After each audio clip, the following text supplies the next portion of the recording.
Hi guys, पेप coding में आपका स्वागत है। आज हम बात करने वाले हैं डेटा टाइप्स के बारे में। टाइम सीरीज जो है उसमें जो हमारे डेटा टाइप्स होते हैं, तो अगर मैं ब्रॉडली बात करूं ना तो दो ही होते हैं। एक होता है स्टेशनरी, ठीक है, एक होता है स्टेशनरी डेटा टाइप और एक होता है नॉन स्टेशनरी डेटा टाइप, ठीक है, non stationary data type, right. तो अगर मैं दोनों में फर्क की बात करूं ना तो इसमें सिर्फ एक बेसिक सा फर्क होता है कि देखिए, एक हम चेक करते हैं मीन, ठीक है, एक हम चेक करते हैं मीन, एक चेक करते हैं वेरिएंस, ठीक है, और एक और चीज चेक करते हैं, उसकी बात करता हूं।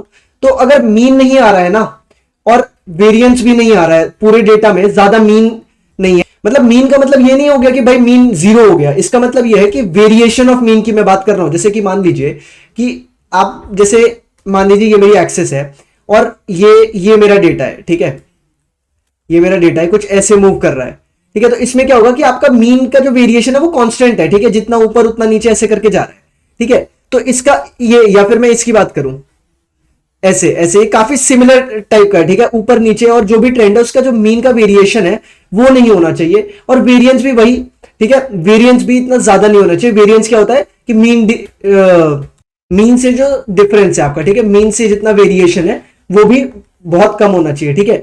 इन दो चीजों के अलावा आप अगर ये देखें कि अगर सीजनैलिटी नहीं है ना, सीजनैलिटी नहीं है डेटा में, तो ये तीन प्रॉपर्टीज अगर कोई चीज फॉलो कर रही है ना तो वो आपकी स्टेशनरी है।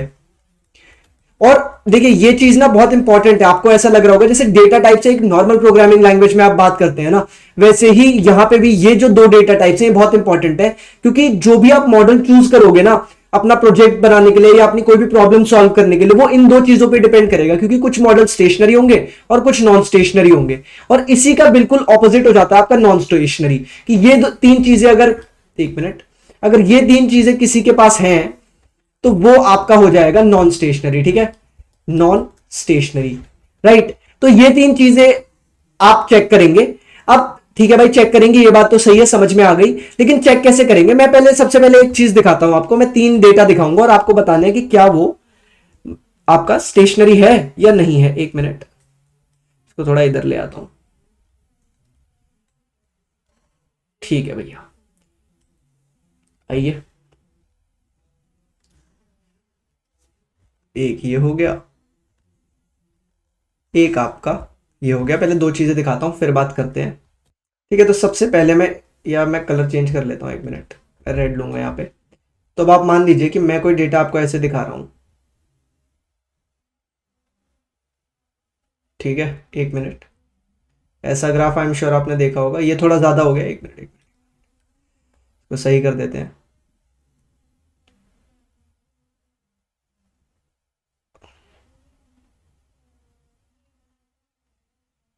ठीक है, अब मान लीजिए कि मेरे पास ये कुछ है, तो अब मुझे ये चीज बतानी है कि क्या ये मेरा स्टेशनरी है या नॉन स्टेशनरी है। तो मैं इस चीज को कैसे बताऊंगा? सबसे पहले तो ये सोचने वाली बात है।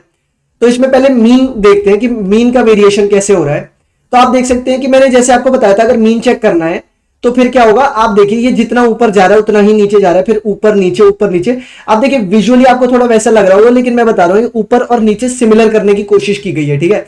तो जितना ऊपर जा रहा है उतना नीचे ही जा रहा है, तो फिर मीन में तो ज्यादा वेरिएशन है नहीं, देखिए, ठीक है। मीन थोड़ा आप एक कह सकते हैं कि मीन कैंसिल आउट हो रहा है, मीन 0 हो रहा है एक तरीके से, ठीक है। वही मतलब था कि जितना ऊपर जा रहा है उतना नीचे ही जा रहा है, मतलब कि वेरिएशन नहीं है मीन में। अब इसकी बात करते हैं सीजनैलिटी की। तो क्या ये सीजनल है? ये सीजनल नहीं दिख रहा ऑब्वियसली। सीजनल कैसा होगा अगर इसके अलोंग बनाना आपको? तो कुछ ऐसा कांस्टेंट, राइट। बट यहां पे वो कांस्टेंट जैसी फीलिंग तो नहीं आ रही है, राइट। और कांस्टेंट छोड़िए, ये सीजनल आपका वैसे भी नहीं हो सकता, क्योंकि ये वैल्यू आपकी घटती जा रही है। ये नॉर्मली भी दिख रहा है कि अगर आप यहां पे ऐसे बनाएंगे तो ये ऐसे घटता चला जा रहा है, ठीक है, ऐसे नहीं आ रहा है, राइट, कांस्टेंट इधर को। तो इसका मतलब कि ये सीजनल भी नहीं है, राइट, सीजनैलिटी नहीं है इसमें, राइट। तो क्या ये स्टेशनरी हो गया? एक और पैरामीटर भी तो आपको चेक करना है, आपको वेरिएंस चेक करना है। तो आप जब वेरिएंस चेक करने जाओगे ना तो मीन, आप इनका मीन क्या आएगा, ये, ठीक है। तो इसके आप मीन का अगर वेरिएशन देखोगे ना तो भाई वो आपको दिख जाएगा कि अच्छा खासा वेरिएशन है, वो कांस्टेंट नहीं जा रहा है, क्योंकि वो मान लीजिए कि एक बार ये यहां तक गया, एक बार ये यहां तक गया, बट दूसरी बारी तो भाई ये यहां तक जा रहा है ना, कम होता चला गया, राइट। तो फिर आप ये देख सकते हो कि इसमें वेरिएशन वाला जो कंपोनेंट है वो एग्जिस्ट कर रहा है, इसीलिए ये नॉन स्टेशनरी हो गया। ठीक है, ये है नॉन स्टेशनरी, राइट। इसमें आप अच्छा खासा डिविएशन देख सकते हो। ओके, तो आगे बढ़ते हैं, एक सेकेंड। अब इधर आते हैं, इधर एक ग्राफ बनाते हैं। क्या बनाऊंगा, समथिंग लाइक दिस, कुछ ऐसा बना देता हूं, या नहीं, एक सेकेंड, ऐसा कुछ बनाता हूं, रुकिए। ठीक है, अब मान लीजिए कि मैंने ये बना दिया। और एक चीज और मैं यहां पे बता दूं कि ये हर बारी ऐसा नहीं है कि ऐसे स्मूथ ग्राफ बनेगा। जनरली जो होता है ना, जनरली अगर मैं बात करूं तो वो ऐसे क्रोकेट से होते हैं आपके ग्राफ। क्यों? क्योंकि वो भाई आप एवरी इंस्टेंट देख रहे हो ना, तो इंस्टेंट पे तो इंस्टेंटेनियस चीजें तो अच्छी खासी चेंज होंगी। तो आप जब नॉर्मली देखोगे ना टाइम सीरीज में, तो वो कुछ ऐसे ग्राफ बने होते हैं। बट अगर मैं अभी आपको ऐसे दे दूं ना, तो आपको फिर भाई समझने में ही परेशानी हो जाएगी। तो मैंने आपको सिर्फ समझने के पर्पज से दे रखा है एक स्मूथ ग्राफ। बट नॉर्मली आपको स्मूथ ग्राफ यहाँ पे नहीं मिलेगा, बट आपको समझना उसको स्मूथ ही है। आपको जो एनालिसिस करनी है ना अपनी, वो स्मूथ के को समझ के करनी है। लेकिन वो स्मूथ ग्राफ जनरली आपको देखने को नहीं मिलते हैं। क्यों? क्योंकि इंस्टेंटेनियस डेटा पे बेस्ड है ये, राइट। तो आइए इसकी बात करते हैं। तो क्या ये सीजनल, ये आपका स्टेशनरी है? तो अगर मैं सबसे पहले स्टैंडर्ड डिविएशन की बात करूं, तो अगर आप देख सकते हैं कि भाई इसमें इतना डिविएशन आ ही नहीं रहा है, इसका मीन कहां होगा? इसका मीन कुछ यहां पे होगा। ठीक है, तो आप अगर इसके देखें, या इससे थोड़ा कम ही होगा, यहां पे होगा अराउंड इसका मीन। तो अब ये देख सकते हैं कि मीन के अबाउट थोड़ी सी सिमेट्री है। तो ऑब्वियस सी बात है कि ये आपका वेरिएशन, जो आपका वेरिएंस है, उसको नहीं शो कर रहा है। क्या ये आपका सीजनल है? क्या ये सीजनल है? नहीं है, ऑब्वियसली सीजनल नहीं है भाई। ये कहां से रिपीट कर रहा है? क्या आपको इस फॉर्मेट में दिख रहा है? आपको जब भी सीजनैलिटी देखनी हो ना, तो आप देखिए कि क्या ये थोड़ा साइन एक्स जैसा दिख रहा है। हर बार नहीं, मेरे कहने का मतलब है कि साइन एक्स देखिए, ये एक अपने टाइम पीरियड के बाद रिपीट करना शुरू कर देता है ना। तो क्या ये वैसी फीलिंग आ रही है? अगर नहीं आ रही है तो वो सीजनल नहीं है।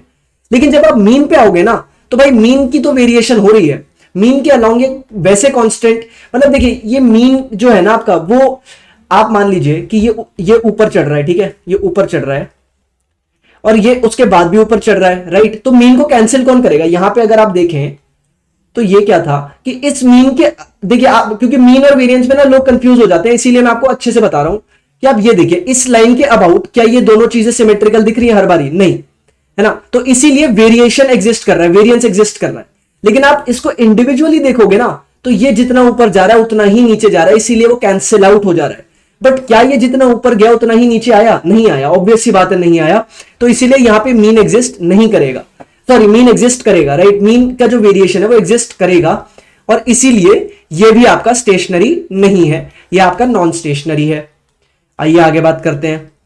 अब एक चीज ऐसे बता देता हूं, इतनी ज्यादा बात हो ही गई है तो फिर एक और चीज दिखा देता हूं। तो ब्लैक पे आते हैं। तो क्या ये आपको दिख रहा है? क्या ये आपको लगता है कि स्टेशनरी है? अब इतनी सारी बात करी, अब ये तो भाई साइन एक्स का ही ग्राफ बना दिया, तो ये तो हो ही नहीं सकता स्टेशनरी, क्योंकि ये तो सीजनल हो रहा है। देखते संग ही पता चल रहा है कि ये सीजनल हो रहा है, राइट। तो ये स्टेशनरी नहीं हो सकता। तो ये आपके डेटा टाइप्स हैं। तो अब मैंने एक चीज तो दिखा दी कि भाई ये डेटा टाइप्स बता रहे हैं, लेकिन क्या आपको हर बार ऐसी चीज दिख पाएगी? यहीं पे आप देख लीजिए, अगर यहीं पे भाई पता करने जाओगे ना तो बहुत मुश्किल हो जाएगी। इवन इसमें भी बहुत आसान नहीं है। मुझे लगता है अगर कोई एक्चुअली आसान है ना समझना, वो यही है, क्योंकि आपको सीजनैलिटी दिख रही है, आपको पता है कि साइन एक्स का ग्राफ बार बार ही रिपीट करता है, राइट। और यहां पे भी थोड़ा मुश्किल है इस चीज को, ट्रेंड को समझना, इसको समझना। तो ऑब्वियस सी बात है, देख के बताना तो बहुत मुश्किल है ना।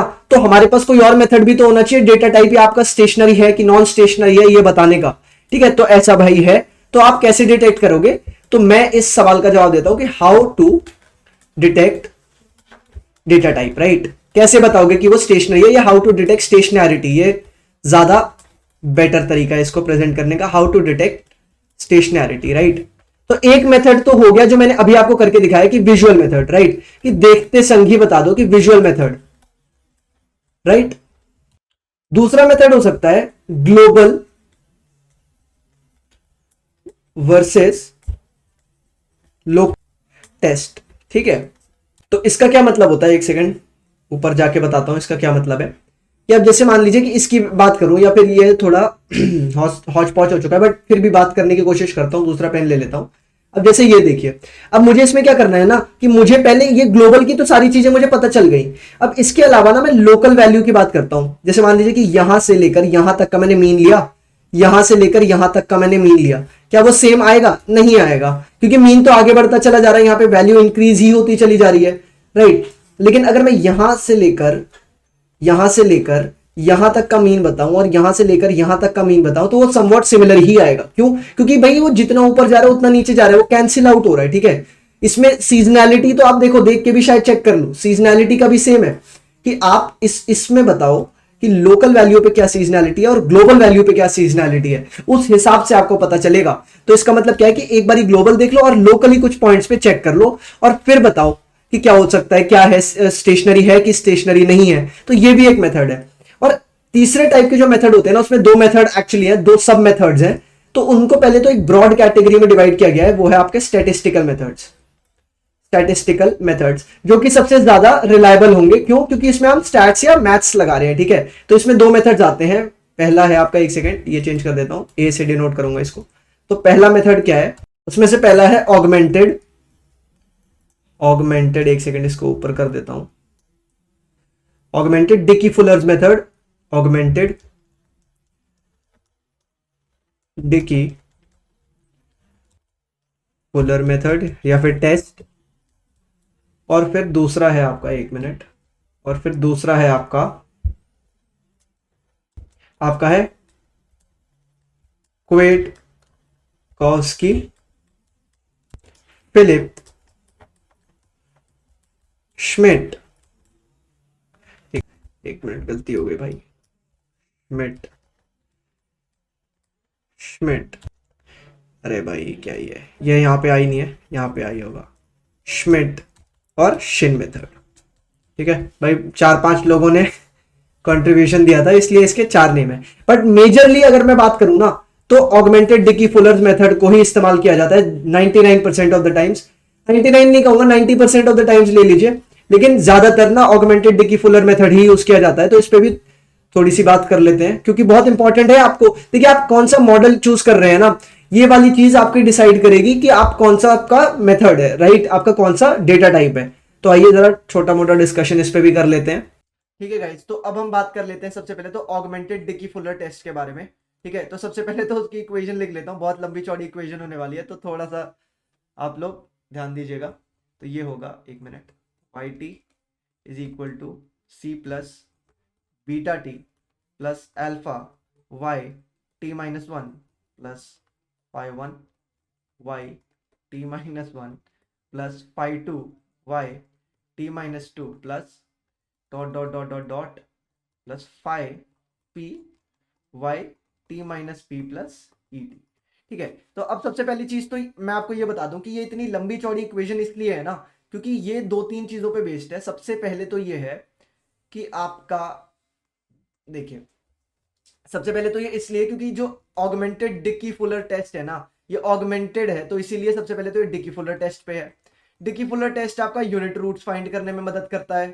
ठीक है, और यूनिट रूट्स में आपको दो हाइपोथेसिस मिलेंगी, एक नल हाइपोथेसिस और दूसरी है आपकी ऑल्टरनेटिव हाइपोथेसिस। ठीक है, तो ये दो चीजें हैं। अब नल हाइपोथेसिस का क्या मतलब होता है कि ये जो आप अल्फा वैल्यू देख रहे हो ना, ये अल्फा वैल्यू अगर 1 हो गई तो इसको हम बोलते हैं नल हाइपोथेसिस। अब इसको नल क्यों बोलते हैं, अगर आप एक चीज ध्यान दीजिएगा, ये आगे की टर्म्स को तो भूल जाइए, अभी मैं जरा सा ब्रीफ अप कर रहा हूं कि डिकी फुलर टेस्ट क्या है, क्योंकि उसी के बाद हम उसके ऑगमेंटेड पे बात कर सकते हैं। अगर मान लीजिए कि इस अल्फा वैल्यू को मैं 1 कर दूं, ठीक है, तो इसका क्या मतलब होगा कि वाई टी और वाई टी माइनस 1 के बीच में एक लीनियर रिलेशनशिप हो जाएगी। क्योंकि अगर ये आगे की टर्म्स नहीं है तो फिर इसका क्या मतलब हो गया कि भाई ये कोई टर्म है और ये कोई टर्म है, इसको आप कांस्टेंट मान सकते हैं और इसको आप ले लीजिए फिर कि ये इसमें लीनियर रिलेशनशिप है ना। ऑब्वियसली इसकी डिग्री 1 है, इसकी डिग्री 1 है, तो एक लीनियर रिलेशनशिप एस्टैब्लिश हो जाती है। तो इसीलिए, और ये जो लीनियर रिलेशनशिप स्टैब्लिश होती है, इसी को आप यूनिट रूट समझ सकते हैं। ठीक है, कि यूनिट रूट्स का क्या मतलब है कि उसमें उन दोनों के बीच में एक लीनियर रिलेशनशिप होगी। ठीक है, यूनिट रिलेशनशिप होगी, इसीलिए यूनिट रूट्स बोल रहे हैं। यूनिट रूट्स का क्या मतलब है, रूट्स आप सबको पता है, इसका सोल्यूशन मतलब कि एक सोल्यूशन आएगा इसका। तो ऑब्वियसली बात है, वाई टी और वाई टी माइनस 1 के बीच में अगर एक लीनियर रिलेशनशिप है तो इनका रूट 1 आएगा, राइट। उसके अलावा हमारे पास एक ऑल्टरनेटिव हाइपोथेसिस भी है, ये इतना इंपॉर्टेंट नहीं है, हमारी यूज नहीं आने वाला है, लेकिन मैं फिर भी थोड़ा सा ब्रीफ अप कर देता हूं। इसका क्या मतलब है कि जैसे मान लीजिए, सबसे पहले तो आपको समझना पड़ेगा कि ये अल्फा की वैल्यू अगर 1 से बड़ी हो गई ना, तो ये एक्सप्लोडिंग की प्रॉब्लम हो जाएगी, क्योंकि इसमें भाई मोर देन 1 ऑब्वियसली रूट्स आने लग जाएंगे और वो कि हमें डिजायर्ड नहीं है। ठीक है, तो 1 से बड़ी तो या तो आप ये समझ लीजिए कि हो ही नहीं सकती, और नहीं तो फिर मतलब कि डिजायरेबल नहीं है। ठीक है, हम जनरली 1 से ऊपर नहीं करेंगे। दूसरा आपको समझने की जरूरत है कि दूसरा क्या पॉसिबिलिटी है कि 1 से कम हो सकती है। तो अगर 1 के बराबर हो गई ना, तो सबसे पहली बात तो एक लीनियर रिलेशनशिप आ गई इन दोनों के बीच में। तो अगर लीनियर रिलेशनशिप आ गई, इसीलिए ये कंडीशन में ना ये स्टेशनरी नहीं होता है, ठीक है, ये नॉन स्टेशनरी हो जाएगा इसमें ये टाइम सीरीज। बट अगर 1 से कम है ना, तो इसका मतलब है कि ये एक स्टेशनरी टाइम सीरीज की प्रॉब्लम है, राइट। तो अब हम बात कर लेते हैं एक्चुअली में कि हम क्यों आए हैं ऑगमेंटेड डिकी फुलर टेस्ट पे। तो गाइज ये वाला जो पार्ट है ना, ये इसके आगे का जो पार्ट जो हमने अभी छोड़ दिया था, ये आपका इस वाले पार्ट को नहीं, ये एक नॉइज है, ईटी आपकी नॉइज है। बाकी जो पार्ट है ना, आप देख सकते हैं कि five one Y T minus one T minus two T minus P, ये क्या है। अब इधर आके थोड़ी सी बात कर लेता हूँ इस पे। ये है कि आप कितने डिफरेंस से इस चीज को निकाल रहे हो। जैसे कि वाई टी माइनस वन हो गया, कि अगर आपका टाइम टी है तो टी टाइम से एक, मान लीजिए कि मैंने टाइम को लिया एक महीने 1 ईयर्स में, ठीक है, ईयर्स में। तो मान लीजिए अभी 2021 है, तो टी माइनस वन हो जाएगा 2020, टी माइनस टू क्या हो जाएगा आपका 2019। ऐसे करके ऐसे करते करते आप जा रहे हो। तो क्यों आप जा रहे हो, क्योंकि ये एक्चुअली क्या है ना, कि आपकी इस चीज को डिनोट कर रहा है कि आपका जो अभी पर्टिकुलर कंडीशन है ना, वो पुराने कितनों पे डिपेंड कर रही है। जैसे कि मैं एक बात बताता हूं कि मान लीजिए कि मेरी कोई सामान मुझे खरीदना है, मान लीजिए कि ऑयल है, ठीक है, तेल है। तो अब तेल का आज की डेट में जो प्राइस है ना, वो किस पे डिपेंड करेगा। ऑब्वियसली बहुत सारे फैक्टर्स है कि आपकी जो सप्लाई चेन वगैरह में, ठीक है, आप वहां से लेकर आ रहे हो सकता है कि अभी कोविड है तो कोई रिसेशन प्रॉब्लम हो गई, कोई ट्रैवलिंग में प्रॉब्लम हो गई, ठीक है, या कोई भी ऐसी प्रॉब्लम हो गई, उससे प्राइस बढ़ जाते हैं। ये सारी चीजें ट्रू है। लेकिन अगर मैं बहुत ही जेनेरिक सेंस में बात करूं ना, तो आज की डेट में ऑयल का प्राइस क्या है, ये एक्चुअली डिपेंड करता है कि पिछले महीने क्या प्राइस था, उससे पिछले एक महीने क्या प्राइस था, है ना। एक चीज अगर आप ये चीज समझ पा रहे हैं तो ऑब्वियस सी बात है कि वो उस बेसिस पे होता है ना, कि मान लीजिए नवंबर में कुछ प्राइस था, फिर उससे थोड़ा सा बड़ा दिसंबर में, ठीक है, उससे थोड़ा सा बड़ा दिसंबर में, फिर उससे थोड़ा सा बड़ा जनवरी में, ऐसे करते करते आगे बढ़ेगा ना, राइट। तो ये चीज आपको थोड़ी समझने वाली है कि वो प्राइस कैसे बढ़ रहा है, ठीक है, किस डायरेक्शन में बढ़ रहा है ना। तो मतलब कहने का मतलब ये है कि आज की डेट में जो प्राइस है वो पिछले महीने के प्राइस, उससे पिछले महीने के प्राइस पे डिपेंडेंट है। तो इसीलिए इस चीज को भी कंसिडर किया जाता है कि आज की डेट में जो वैल्यू है वो पुरानी डेट से कैसे रिलेट हो रही है, राइट। तो ये चीज एक थोड़ी इंपॉर्टेंट है जो हम कंसिडर करते हैं, क्योंकि हमें इवेंचुअली क्या करना है, इस टेस्ट का पर्पस क्या है कि हमें स्टेशनैरिटी चेक करनी है, ठीक है गाइस। तो आप इस रेशियो को निकालेंगे और इस रेशियो को निकालने के बाद ना आप देखेंगे कि इसकी वैल्यू 1 से बड़ी है या फिर 1 से छोटी है, ठीक है, या फिर 1 से छोटी है। और आप उसको देखने के बेसिस पे, जैसे कि मैंने अभी यहां पे बताया था कि ग्रेटर देन 1 के लिए वो स्टेशनरी नहीं हो रहा है, सॉरी ग्रेटर देन 1 तो हमें कंसिडर नहीं करना है, लेस देन 1 के लिए वो स्टेशनरी हो रहा है, और इक्वल टू 1 के लिए वो स्टेशनरी नहीं हो रहा है, राइट। और हमें ग्रेटर देन 1 वाले को तो हाइपोथेसिस को ही रिजेक्ट कर देना है, क्योंकि इवेंचुअली हमें नल हाइपोथेसिस, देखिए एक्चुअली आपको ये चीज समझने वाली बात है ना, कि जो नल हाइपोथेसिस है ना, इसको हम ट्रू मान के चल रहे हैं, इसी इन्हीं सारी बेसिस पे ये टेस्टिंग हो रही है। तो ये काफी सिंपल है। आपको देखिए अभी देखने में थोड़ा मुश्किल लग रहा होगा, लेकिन जैसे जैसे हम प्रोजेक्ट्स वगैरह बनाएंगे ना, थोड़ी क्लैरिटी बनती चली जाएगी। क्योंकि आपको देखिए कोई भी आप मॉडल बनाएंगे ना, जैसे अरीमा मॉडल हो या फिर कुछ भी हो, आपको ना ये चीजें नॉर्मली टेस्ट करनी पड़ती हैं। आपको टेस्ट करना पड़ता है कि कितने स्टेप्स के बाद ना मैं नॉन स्टेशनरी से स्टेशनरी डेटा में उसको कन्वर्ट कर सकता हूँ। तो ये सारी चीजों के लिए ना ये वैल्यू बहुत ही इंपॉर्टेंट होती है। उसके अलावा हमने एक और टेस्ट के बारे में बात करी थी, तो उस टेस्ट के बारे में मैं डिस्कशन नहीं करूंगा ज्यादा, या फिर वैसे भी नहीं करने की जरूरत है। आपको नाम पता होना चाहिए कि इस टेस्ट से भी होता है, बट वो जनरली यूज नहीं किया जाता है, ठीक है। और आपने नाम से भी देखा था कितना भयंकर सा नाम था तो वो चीज जनरली यूज नहीं की जाती है। तो ऑगमेंटेड डिकी फुलर टेस्ट ही है आपका जो टेक्निकली बहुत ज्यादा जगह हमेशा ही इस्तेमाल किया जाता है, ठीक है। तो आज के लिए बस इतना ही, और हम अगली वीडियो में मिलते हैं। Thank you.